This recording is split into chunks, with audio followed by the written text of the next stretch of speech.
کہ دو مسئلے ہمارے مترابط مسائل میں سے حج کے سلسلے میں۔ پہلا مسئلہ یہ ہے کہ جب کسی پر حج واجب ہو جائے اور سستی کرتے ہوئے حج انجام نہ دے اور اس کی استطاعت ختم ہو جائے، پہلے حج واجب ہو جاتا ہے پھر نہیں جاتا، پھر سرمایہ ختم ہو جاتا ہے، اب نہیں جا سکتا، استطاعت ختم ہو جاتی ہے، تو حج اس کے ذمہ واجب رہے گا۔ جس طرح سے بھی ممکن ہو حج انجام دینا واجب ہے، چاہے مشقت اور زحمت ہی برداشت کرنا پڑے۔ حج واجب ہونے کے بعد جب نہ جائیں اور پھر استطاعت ختم ہو جائے تو وہ حج اس کے ذمہ برقرار ہے، بھلے مشقت زحمت کر کے ہی جانا پڑے، اس کو جانا چاہیے۔ اگر حج کرنے سے پہلے مر جائے یہ شخص تو اس کے ترکہ میں سے حج ادا کرنا واجب ہے، اس کے جو جائیداد باقی رہ جاتی ہے اس میں سے حج کا خرچہ نکالنا چاہیے اور اس کے بعد اس کی طرف سے حج ادا کرنا چاہیے۔ اور اگر کوئی شخص اس کے مرنے کے بعد بغیر اجرت کے اس کی طرف سے حج انجام دے تب بھی صحیح ہے کہ یہ شخص حج واجب الحج تھا، ادا نہ کیا اور یہ شخص فوت ہو چکا، اب ایک اور شخص جاتا ہے کہ میں اس کی طرف سے حج ادا کروں گا، تو یہ کافی ہے، یہ حج اس کی طرف سے ادا ہو جائے۔ دوسرا مسئلہ، جو شخص مرنے کے قریب ہو، یعنی اب اسے یہ اطمینان ہو چکا ہے کہ اب میں مروں گا اور اس کے ذمہ حج واجب ہو، واجب حج سے مراد وہی حج ہے جس کو حجۃ الاسلام کہتے ہیں، یہ واجب ہو، تو اگر اس کے پاس اتنی مقدار میں مال موجود ہو جو حج کے لیے کافی ہو تو اس پر لازم ہے کہ ایسا انتظام کر لے مرنے سے پہلے کہ اطمینان ہو جائے کہ اس کے مرنے کے بعد اس کی طرف سے حج ادا کیا جائے گا۔ مثلا وصیت کرنے سے ممکن ہے کہ اس کا حج ادا کرے، تو واجب ہے کہ وہ وصیت کرے، میں مر رہا ہوں، میرے ذمہ حج واجب ہے اور میرے بعد یہ مال ہے اور اس میں سے خرچہ کریں تاکہ کوئی نہ کوئی شخص میری طرف سے حج ادا کرے، تو یہ وصیت واجب ہے۔ اور اگر اسے ضروری سمجھا اس نے کہ گواہ چاہیے تو واجب ہے کہ گواہ بلا کر ان کے سامنے وصیت کریں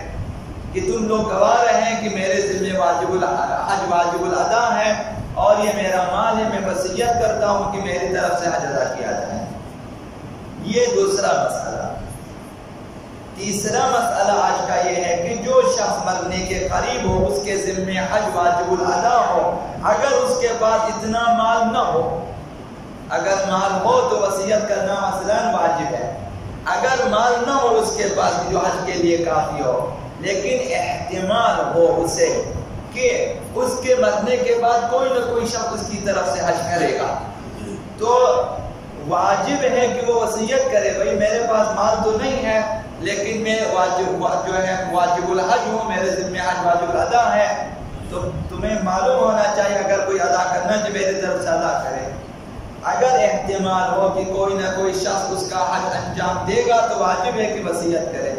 تاکہ اس کے بعد کوئی نہ کوئی شخص حج اس کی طرف سے بلا معاوضہ حج ادا کرے۔ اس صورت میں بھی وصیت کرنا حج کے لیے واجب ہے۔ آخری مسئلہ یہ ہے کہ کسی کے ذمہ حج واجب ہو اور وہ مر جائے تو واجب ہے کہ حج کی قضا اس کے اصل ترکہ میں سے کرائی جائے۔ وارثین جائیداد تقسیم کرنے سے پہلے حج کا خرچہ نکالنا چاہیے، اس کے بعد پھر وارثین اپنے جو ہے اس کی جائیداد کو جو ماترک ہے اسے تقسیم کرے۔ اصل حج کا جو خرچہ ہے وہ اصل مال سے لینا چاہیے، یہ ہم سب کی معلومات میں ہونا چاہیے کہ وارثین جھگڑا نہ کریں کہ حج کا خرچہ پہلے نکالے اس کے بعد تقسیم کرے آپس میں۔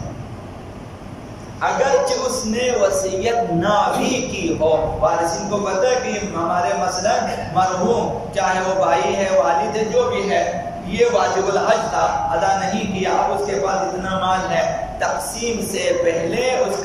کا خرچہ نکالنا چاہیے. مثلا 5 لاکھ 5.5 6 لاکھ روپے جو آج کل کا خرچہ ہے مثلا اسے نکالے, پھر باقی جائیداد وارثین تقسیم کریں. اگر حج کی وصیت نہ بھی کی ہو,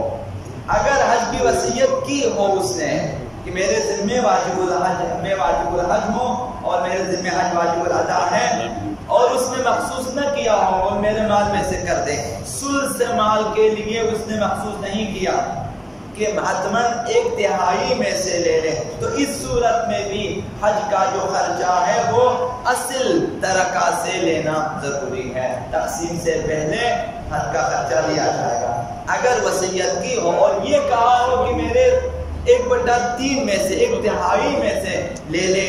تو وہاں پر بھی یہ ہے کہ دیکھا جائے گا اگر 1/3 حصہ اس کے حج کے لیے کافی ہے تو جس طرح وصیت کی اسی طرح سے بھیجنا چاہیے. اگر وہ کافی نہیں ہے تو باقی اصل ترکہ میں سے لیا جائے گا. مثلا 1/3 اس کے بن جاتے ہیں 3 لاکھ روپے, 2 لاکھ مزید چاہیے, وہ 2 لاکھ بھی وارثین کے جو حصے ان میں سے تقسیم سے پہلے لے لینا چاہیے. 2 لاکھ وہاں سے ڈالیں, 3 لاکھ اس کی اپنی وصیت کے, 5 لاکھ بنا کر مثلا حج کے لیے بھیجنا چاہیے. تو یہ حج اس طرح سے بہت ضروری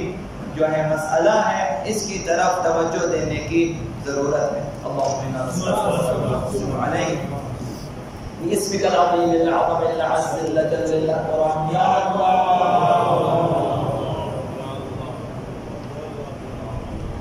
یا اللہ یا رحمان یا رحیم یا مقلب القلوب ثبت قلوبنا علی دینک. اللهم ارزقنا توفیق الطاعة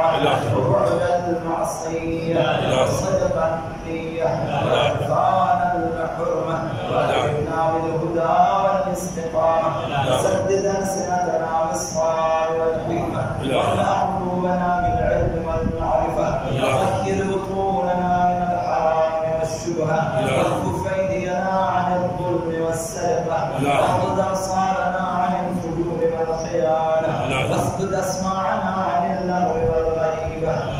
محمد وآله الطيبين الطاهرين. إلى أرواح المؤمنين والمؤمنات رحم الله من يقرأ الفاتحة مع الصلوات.